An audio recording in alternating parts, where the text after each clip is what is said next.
परमेश्वर त्यासाठी वेळ घेईल, त्यासाठी तो तुमच्यावर काम करेल, त्यासाठी तो तुम्हाला त्या परीक्षेतून वेगवेगळ्या प्रकारच्या अडचणीतून घेऊन जाईल, पण क्षमा मात्र करेल.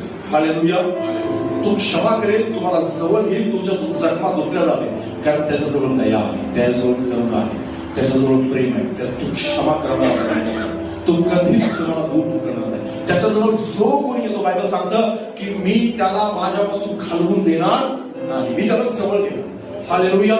तो तुम्हाला जवळ घ्यायसाठी तयार आहे, पण तुम्ही जवळ जायला तयार आहात का? कारण संतानाची इच्छा असते की ह्याने गुडघे टेकले की याला क्षमा होणार, हे त्याला माहिती आहे. कारण जे तुम्हाला माहित नाही ते त्याला माहिती आहे. त्याला माहिती आहे की याची क्षमा होणार, त्याला माहिती आहे की कोणत्या पापाची क्षमा होते, त्याला चांगल्या प्रकारे ठाऊक आहे, आणि म्हणून तो सतत हे सांगत असतो. त्याला माहिती आहे की मनुष्य पवित्र बनू शकतो, कारण पवित्र बनलेल्या मनुष्याला, जो पवित्रतेकडे वाटचाल करत आहे, त्याच मनुष्याला स्वर्गात जायची संधी आहे, हे त्याला चांगल्या प्रकारे ठाऊक आहे. आणि म्हणून तो सतत वारंवार सांगत असतो की नाही,